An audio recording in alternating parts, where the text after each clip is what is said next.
Chael Sonnen praises Israel Adesanya for taunting Alex Pereira's son. On the MMA Hour, Chael said not knowing any of this would happen, he threw the bows back, gave him 3 shots, took 1 lap around the octagon, found that young man, and gave him a receipt when he went down. That was beautiful work, which I almost missed. It was absolutely incredible. I think he went heel. It's a big deal if he's gone heel. It matters. Not for nothing. You're not square unless you're a heel. If you're a heel, it matters. Because what are they going to do next? Well, if Izzy doesn't want to fight him and that's what he said, no, we're done, we're square, and you're a heel, if that's true, the audience is going to push back on what your request is, which will put him in a trilogy fight with Pereira. I like the receipt he gave his kid. I like the whole thing. Going and acting like we're square with the world when I got my ass kicked multiple times but I had a good night tonight, that's a heel move.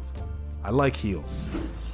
Michael Bisping and Anthony Smith on the Believe You Me podcast discuss Jorge Masvidal's retirement. They speak on how it's probably difficult to find motivation for guys like Jorge and Conor McGregor because they are already multimillionaires. Once you get to a certain amount of money and you're used to not having anything, and it like kind of had a light bulb go off in my head, like, man, I don't know if I could. Like, I love fighting, but like when you're chasing the title and God, it's got to be tough to be Conor or Masvidal or Diaz or, you know, like, I don't remember who said it, but it's hard to get up and run in the morning when you're sleeping on silk sheet, sleeping on silk sheets. And it's got to be, I don't know. I think it just says a lot about those guys to even get in there and do it, but that said, I don't think Masvidal looked that bad. I really don't. I think he's being tougher on himself than he probably needs to be. I thought he was winning the first round until the very end when he gave up that takedown and Gilbert kind of landed some of those sporadic ground and pound shots to finish the round. I think that really sealed the round for him. One of the judges even gave that round to Masvidal anyways. And then it's just tough to stop the takedown. And then as those takedowns kept coming,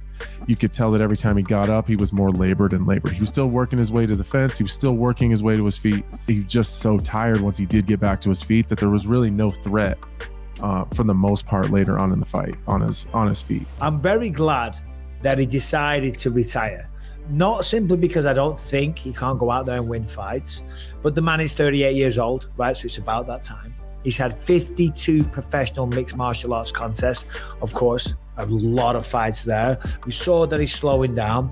He's not going to sniff the title anytime soon, let's be honest. He's lost to Gilbert Burns. He's lost his last 3 in a row now. And yeah, granted, he can still make some money. He'll still be a draw. But as he said, he's got things going on outside the octagon. He's made a lot of money, so I'm very, very happy for him in that regard. And what a storybook fairy tale ending to put down the gloves or retire in Miami. He'll always be remembered. I think he's got a special place. He's the one and the only BMF. Does that belt go up for titles now? But thoughts on Masvidal's career? Dana White had some harsh words for the Schmo today. Dana is upset over the Schmo asking a WWE-related question at the UFC 287 press conference. WWE, UFC merger, one umbrella. Past or present, professional wrestling. If you could take one person with the steel chair to the skull, who would it be? Or UFC fighter? Wrestling ring. No comment. I'm trying not to get in trouble. Thank you.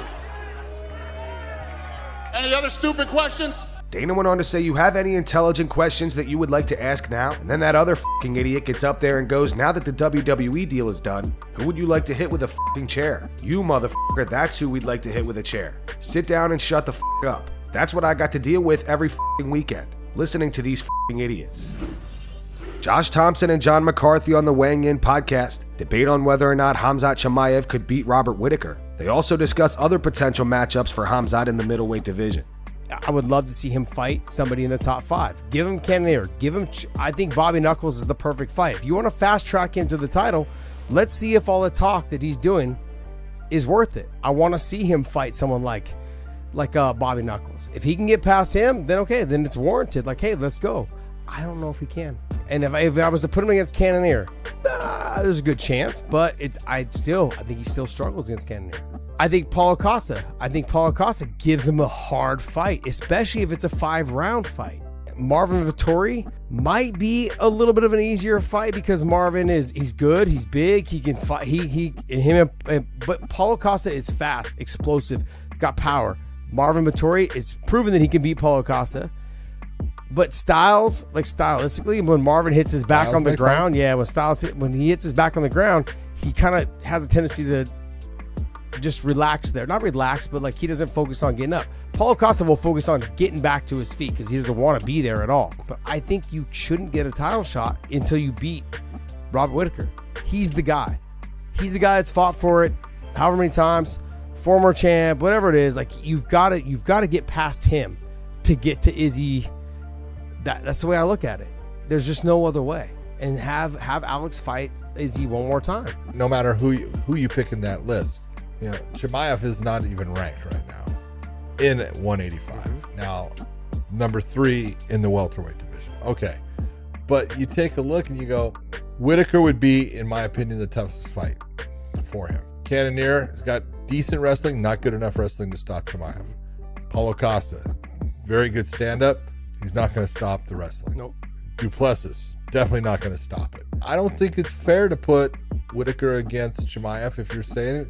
Put Roman Dolidze against Chimaev. I believe that Roman Dolidze actually called Chimaev out. I understand what you're saying with Alex against Izzy, and it is all of the backstory, but he didn't even win once as the champion. I think they're going to stylistically pick somebody that he can beat, which I don't think will be Whittaker. A boxing match between Nate Diaz and Jake Paul has been made official. Ariel Helwani tweeted this. He wrote, "Breaking. Nathan Diaz versus Jake Paul in a pro boxing bout is a done deal. The details. August 5th, 2023. Dallas. DAZN pay-per-view. 8 rounds, 185 pounds. Jake Paul tweeted this. He wrote, "August 5th, we commemorate the funeral for Nathan Diaz as we send him in a casket back to Dana. Refreshments will be provided at the service." Nate Diaz posted a trailer for the fight to his Instagram. In the caption, he wrote, "August 5th. Hashtag Paul Diaz." Who do you guys got? Post your predictions in the comments. And that's going to wrap it up for the news. Thanks for watching. If you enjoyed the video, be sure to subscribe to Full Mount MMA and click the bell icon to be notified when we post future ones. Here are the 3 top comments from last video. These comments are in reference to Alex Pereira's response to Israel Adesanya trolling his son.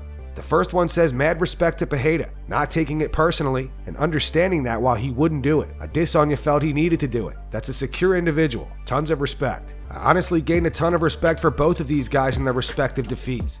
Love it." The second one says, "Alex Pereira is a true warrior. Respect to both." And the final one says, "I'm a fan of both guys, and though I wanted Izzy to win both fights, Alex's response was great. Super humble and chill in defeat, and still willing to be cool with him. Just made me an even bigger fan. Respect to Poetan." Those were the 3 top comments from last video. If you want to be featured on the next one, all you have to do is comment down below. If you missed yesterday's news, click the video on screen to get caught up. And make sure to go subscribe to our second channel where we post our exclusive MMA interviews.